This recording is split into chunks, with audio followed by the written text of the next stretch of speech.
On today's show, the Cavs beat the Pistons. But what does it mean? Let's talk about it. You are Locked On Cavs, your daily Cleveland Cavaliers podcast.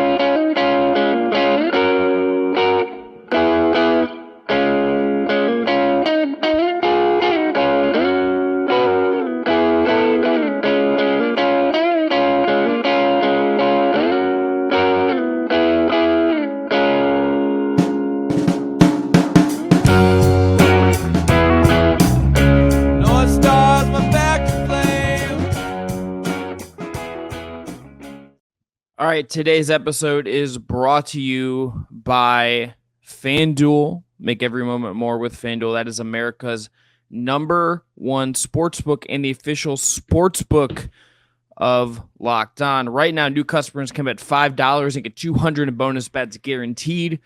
Visit FanDuel.com/LockedOn to get started. I am Chris Manning. That is Evan Dammarell. Thanks again to Jake Stevens. As always, Segment 1 today, we're going to talk about Cavs Pistons. Segment 2, where does this team exactly stand? We are 20 games in, big stretch of games coming up. So where do the Cavs overall actually stand? In segment 3, we're going to talk about the challenges that lie ahead. Here are the Cavs' next 6 games. Magic at home, at Miami, at Orlando, in Boston twice in 3 nights, home versus the Hawks. And then you get Houston, and then it's not until December 20th that they play a team that isn't good, and that is the Utah Jazz. We'll talk about that in segment 3. But Evan, Cavs, Pistons, Cleveland wins. What'd you make of it? It was a little bit of an up and down affair. I think Bickerstaff only really playing 7 players against the Pistons was certainly felt in this game.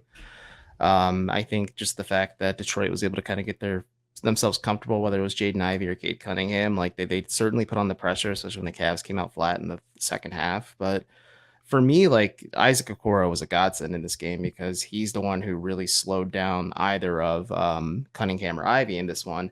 And if the Cavs didn't have Okoro, there's a good possibility they would have lost to the Pistons, and maybe we're doing a postpartum JV Bickerstaff era episode instead of talking about this game. I think this game was about as lackluster of a win against a bad team as you could have gotten. So, like, the most important thing is that they won, right? Like, They had really high moments at times. I think the second quarter in particular, I think coming back and showing some motivation and some grit in the fourth, again, something we've seen them do a couple times, is a big deal, right? I think that is something. But if you look at the overall structure, the flow of the game, playing 7 guys for the most part with some cameo minutes at the back end, kind of underwhelming shooting nights from Evan Mobley, from Darius Garland, from Donovan Mitchell. The way the offense, if you look at the numbers in terms of half court and in transition and just where they took their shots, it's like kind of a wonky performance. But I think, Evan, the biggest thing is that it still just feels weird to me that it's like, okay, they got this win done against a really bad team and they really needed to do it. That is still like a weird person, that's a weird reality for this team to be in.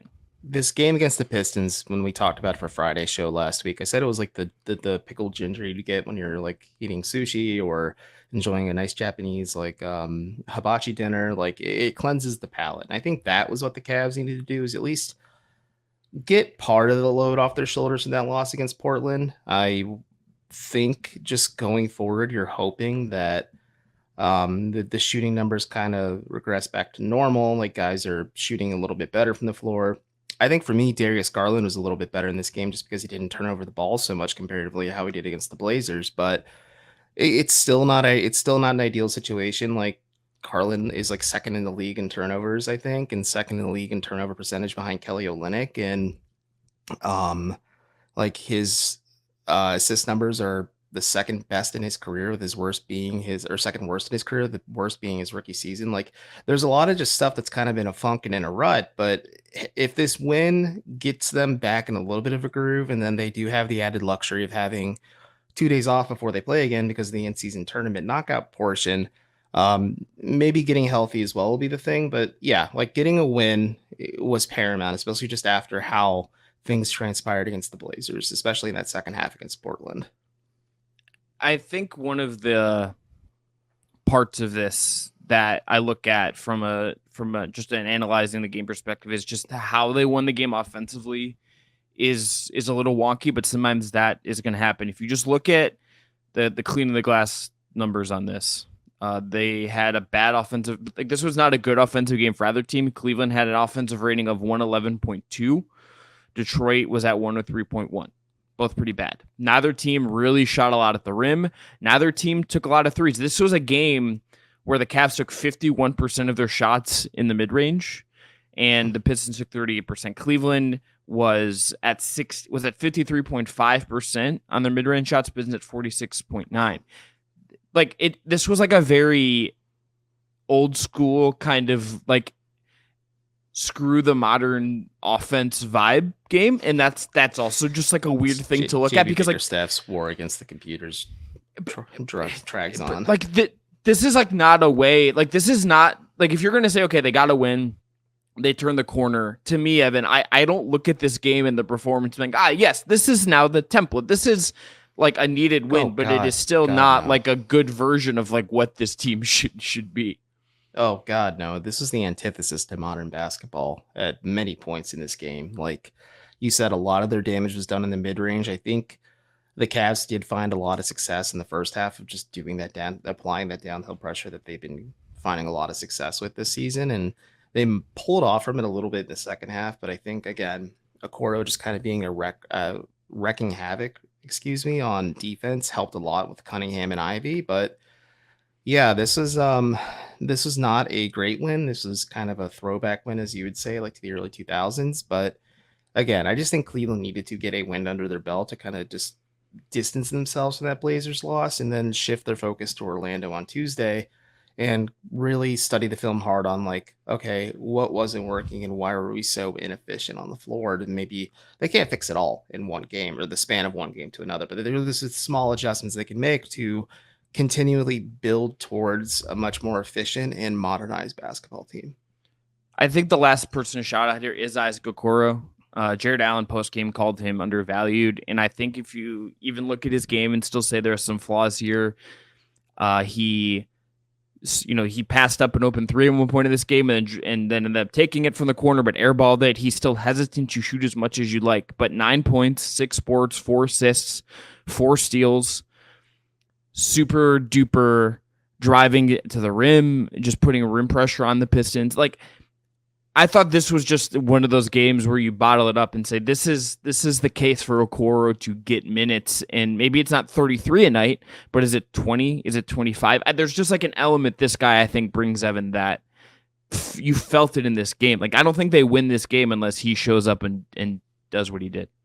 No, I don't think so either. Like I said, like I think the Cavs likely would have lost this game if Isaac Okoro wasn't available, because sure, you can throw Max Strus, Karis LeVert, and maybe if you get Donovan Mitchell to tap in on that end, Evan Mobley as well, but Okoro is your best point of attack defender on this team, and like being able to use him and just kind of throw him at the opposing team's best perimeter player has always been kind of the Cavs MO in his tenure with Cleveland. But like he does have a pretty good understanding of defensive concepts and tendencies, and also the fact that like Cade Cunningham isn't an A+ 3-point shooter, so you wall him off from the interior and dare him to shoot on the outside, or like Ivy, you probably pay a little bit more attention to because he's a better shooter than Cunningham. But like there's different ways you can defend either of them. And I know I keep harping on these guys, but like those are the two that stood out for me for Detroit in this game. But yeah, Okoro, and I agree with that. Like he is underrated in that sense where like his game is underappreciated because he may not give you the 15 to 20 points a night you hope a top 5 pick gives you. But we talked about this coming into the season. He was likely going to be a bench player. Max Strus more or less confirmed for you rather, that he was going to be a bench, or Okoro be coming off the bench. But and we said like, okay, 9 to 10 points a night, at least not being totally afraid from the perimeter, but like still giving lockdown defense is ideally what you want. And I think that's exactly what the Cavs are getting right now. Coming up next, let's talk about what this team actually is. We're going to give you some numbers. We're going to talk some vibes. That's up next. Today's episode is brought to you by Jase Medical. We've come to know sports as an escape from some of the crazy realities of life, but Can we just talk for a minute about preparing for real life? According to the FDA, pharmacies are running out of antibiotics like amoxicillin right in the middle of the worst flu season in over a decade. This is scary. I can't imagine a more helpless feeling than if a parent or my cousin's child got sick while a supply chain issue kept them from the life-saving medication they need. Thankfully, we'll be okay because of Jase Medical. The Jase case is a pack of 5 different antibiotics to treat a long list of bacterial illnesses, including UTIs, respiratory infection, sinusitis, skin infections, among others. This stuff could happen to any of us. Visit jasemedical.com and complete your physician encounter. It will be reviewed by a board-certified physician, and your medications will be dispensed by a licensed pharmacy at a fraction of the regular cost. It's never been more important to be prepared than today. Go to jasemedical.com and use offer code LOCKEDON to get $20 off your order.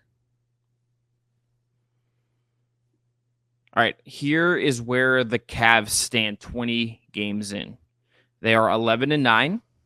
They have a exactly even, balanced as all things should be, in the words of Thanos, 0.0 net rating. That is 19th in the league. They have an offensive rating of 111.7. They have a defensive rating of 111.7. That's what happens when those things are even. Last year, by comparison, they were second in point differential at plus 5.8 per 100 possessions. They had an offense that was 7th in the league at 116.7. And they had the best defense in the league at 111 even. So Evan, they were a 51-win team last year, and with the win differential of a 55-win team this year, they are more like they are a 10-win team at an 11-9 record, which is they beat the odds. So if they're a 10-win team with an 11-9 record, congrats, Cavs. You can only go up from here. Well, we'll see about that. But Evan, when we describe what this team is, when you think about what this team is, how do you think about them? Disappointing, if I could say it in one word. I thought at least there would be a little bit of an awkward, bumpy translation to adding just Max Strus and George Niang and just the newfound spacing. I thought that was going to happen no matter what, but I am surprised that Darius Garland and Donovan Mitchell are really struggling to thrive together on the floor at times. I'm really surprised that the Cavs kind of completely fall apart without Garland on the floor just to run the offense. Craig Porter Jr. stepped up, but he's not the type of playmaker, a ball handler, or creator that Darius Garland is. And I just think the defensive regression, I think you could put a little context of that because Allen was dealing with injuries and Mobley had some stuff going on and then Okoro was out for a bit. But either way, the defense has been lacking. I think you and I talked about this quite a bit. And I think it was an expectation that the defense, it was unreasonable to expect them to be the top defensive team again this year, especially when they went with an offensive first approach in the offseason. But just everything just hasn't been clicking. And the numbers certainly show for it. They are pretty bottom at everything right now. And it's disappointing. And I would say surprising as well, because it feels like this team took a step back from where they were last year when it just comes to the existing personnel that were here last year. Yeah, I think the energy just feels different. I think even it's funny to look at this team having a worst offense when I think Max Strus has actually helped them evolve the offense. And I think they went out and got more offensive-minded personnel. They've had some injuries. I don't think that has helped. Is whatever. I mean, we don't really know some of the internal stuff as far as the Mitchell situation goes, but is that affecting them in some way? It wouldn't shock me if there's some frustration and some of that hanging over this a little bit. The vibes here, just they don't feel. Last year felt like this very. It's you come off the 21-22 season. You were really exciting that year. You had injuries derail you, and it's okay. Let's run it back. Let's do a better job. Then you get Donovan Mitchell. The expectations rise. You exceed. You're awesome all year. You have a really disappointing end in the playoffs. Now it feels like you have not so much as picked up from the regular season last year and banked on those additions and used those as a catalyst. It feels more like the playoffs and whatever is kind of hanging over this group is kind of felt like where this team has kind of come from, which I understand that, but it's been just uneven. It's been underwhelming a lot of the times when you think they've turned a corner. Then they have the Portland game.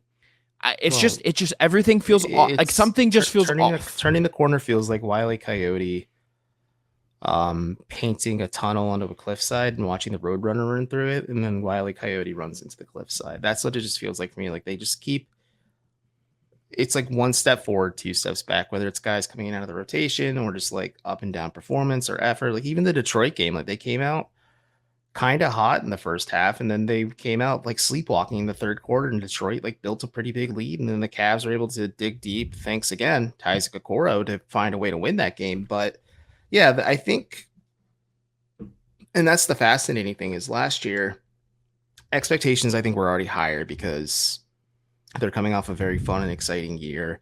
It kind of came out of nowhere. Even JB Bickerstaff said like no one expected us to be this good, and then you get Donovan Mitchell, and that changes expectations quite a bit, but it didn't seem to phase the Cavs. And then when they got to the big stage where they wanted to be, it really hit them like, oh, we're not fully prepared for this, whether it's mentally or physically. And there's still, it seems like there's like a phantom that is lingering with this team that they can't excise. And it's just, I don't want to say troubling, but it is worrisome to watch this team. Because troubling and worrisome, same energy.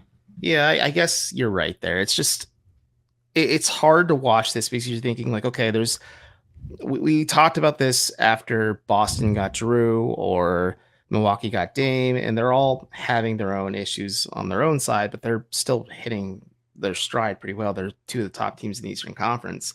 We talked about how the Cavs have the luxury of continuity, and they're just adding role players in to just accentuate this continuity, and it just feels like the continuity was like either broken against the Knicks and it's like not repaired yet, or I don't know. Like I don't know what's up. Like it, like the vibe does feel off, and it's frustrating just to kind of decipher because, like you said, there's only so much we're going to be told publicly, and we don't know what happens within the confines of the locker room or the practice facility whenever the doors are closed. Ask one last thing here. Like we've said, I think our tone, I think very fairly, was very blah about this team. If there's something, Evan, that would get, if you were going to try to talk yourself into that this team is going to get better, that it is going to figure it out to some degree, and that the version we've seen the first 20 games is just the roughest patch of the year, what would what would the thing be that you would rest your laurels on if you're trying to make that argument? The defense, I think, because it started out pretty lackluster the first 5 to 10 games, and then Mobley and Allen are healthy and able to play like the full lion's share of minutes that's kind of expected of them, and I think ditto for Okoro. But the defense has been trending upward. The offense, I just have no idea how it's gonna flow or function still, but defensively, I think they are going to get better, and at least they can lean on that core value from last year to maybe afford them a bit more time to figure out the offense. Or if like your JV Bickerstaff, afford yourself more time just to give yourself a little bit more job security so you're not like coaching for your life out there. I would just go the talent. Like as much as I think there's some, and tomorrow we're going to do a stock up, stock down episode. I have concerns about one particular player as far as what we've seen from him this year. You can probably guess who that is. I think when you have Mitchell and Garland and Mobley and Allen, and you added Strus, and you have like other guys that I think can at least be contributors on good NBA teams, I still think the talent just should be better than it is. And I think there are some tweaks you can make to particularly the offense, increasing 3-point rate, I think being the number one thing that can really loosen things up and make things better. Like there's not complicated things. There are things that are not very complicated for them to do that I think could make this group better and shorter, but we'll see if that happens, and we'll see if maybe sometimes, look, every year there are teams that just have an off year and you don't project it, and they don't meet expectations for whatever reason. Sometimes it is, you can look at it and be like, oh, the Memphis Grizzlies don't have Ja Morant for 25 games. Like, of course they're going to be crappy and are currently 5-14 and look lost, right? Maybe the Cavs are just a version of that where it's not as dramatic because you don't have a guy suspended or whatever. It's just the year doesn't go exactly to plan and you get stuck. That can just happen, and there are reasons for it. You can analyze it. I think we're trying to do that here, but sometimes like that's going to happen to teams. Maybe that's just the Cavs this year. All right, coming up next, let's talk about the challenges that lie ahead. We'll run through the games coming up again, and what do we want to learn over that stretch? That's up next.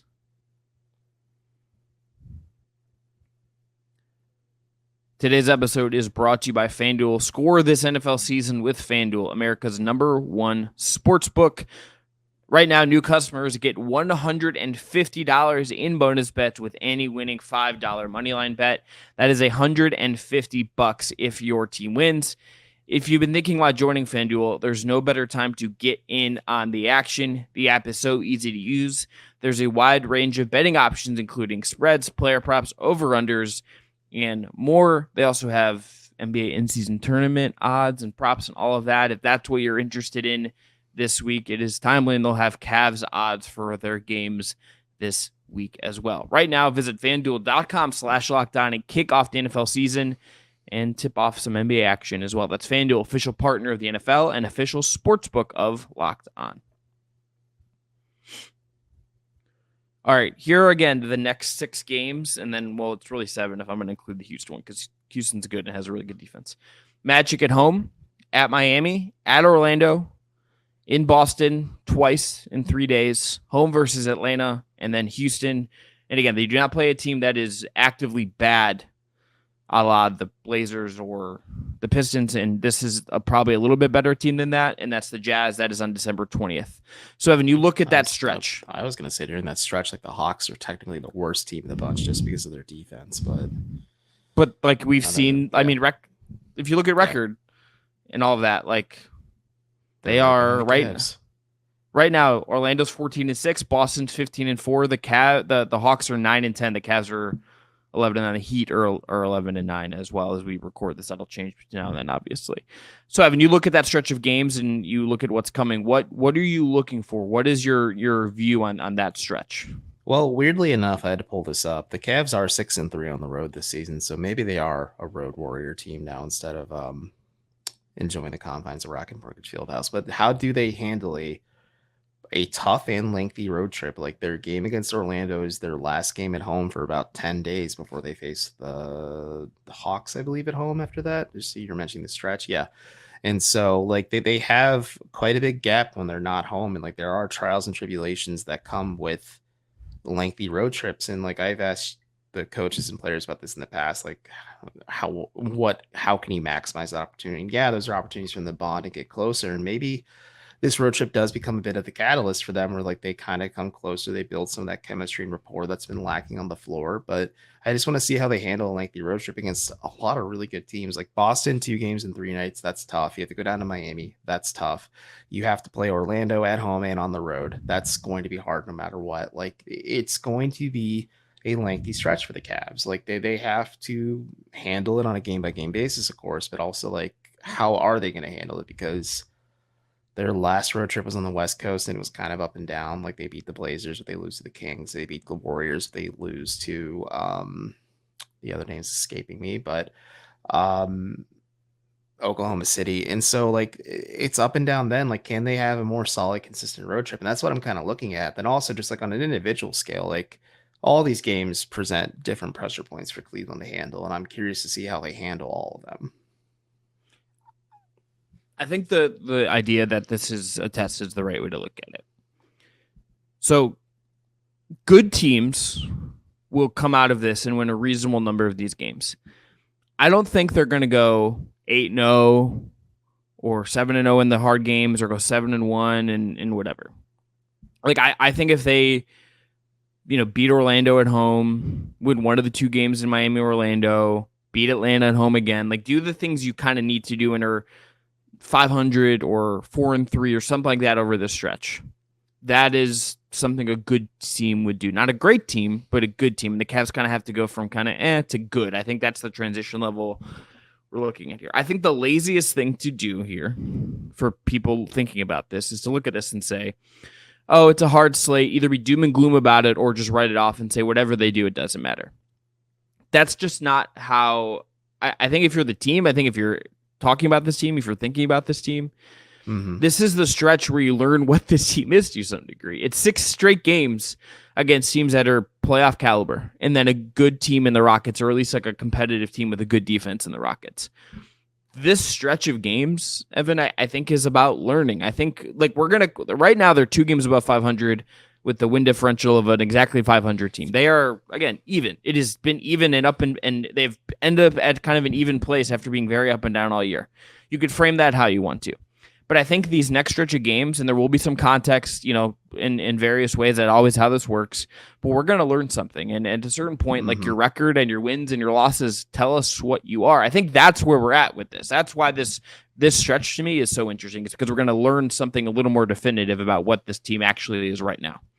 Yeah, I agree with that. Like, what is this team? How does it function? Like, how do they handle adversity? Is JB feeling any pressure just because like there is a bunch of outside noise and speculation, at least from me on this show, about like job security or just like how is this going to work going forward for the Cavs? But yeah, I'm just curious to see how things kind of continue to evolve and just change on a game by game basis for Cleveland. And yeah, like when it comes to like Orlando, we'll use that as the first example because they're kind of kicking off. Well, they are the last road game for 10 days, or home game for the Cavs for 10 days. And like the Magic just have a lot of good players that play really hard. They're really young, athletic, and fast. And like, can the Cavs maybe handle what they were 2 years ago? And maybe if they get sucker punched, how do they respond to that? Because this is a Cavs team that has shown the ability to climb back into holes they dig themselves into. But sometimes they also crumple under pressure. And I think that goes back to the last segment with the vibes being off. Like, I wonder if this Cavs team kind of forms a bit of what this year's identity is going to be because they don't have one right now. This is going to be such a good stretch of games to learn. Magic, again, like a team that just went on a nice win streak. Certainly, there's some stuff in the numbers there that's a little bit noisy, I think, but like has a really good defense. Boston is Boston. We just saw Atlanta play the Cavs tough until it wasn't tough. Like this is just going to be, I think, a slate that's going to tell us some stuff and tell us about the players and all the connectivity. Like I am fascinated by this. I think people should tap in and subscribe, rate, review, all that stuff. 5 stars only, please, as we go through this stretch. And tomorrow we're going to be back stock up, stock down. So what this is going to be every week from now on, what we're going to do is in an episode every week, we're going to do stock up, stock down, and then holding. So stock up will each present something. It could be a player, a trend, something that we are higher on than we were, let's say, a week ago. Stock down, same thing in reverse. Hold, what is something that we are interested in and we can see going one way or the other,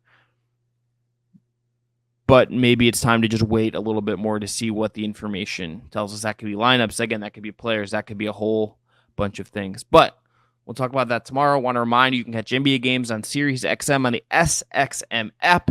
Search Cavs or whatever NBA team you want to listen to. Thanks for making us your first listen every day. Every day is back tomorrow with that stock up, stop down. Thanks again to Jake Stevens, as always. Back at you tomorrow.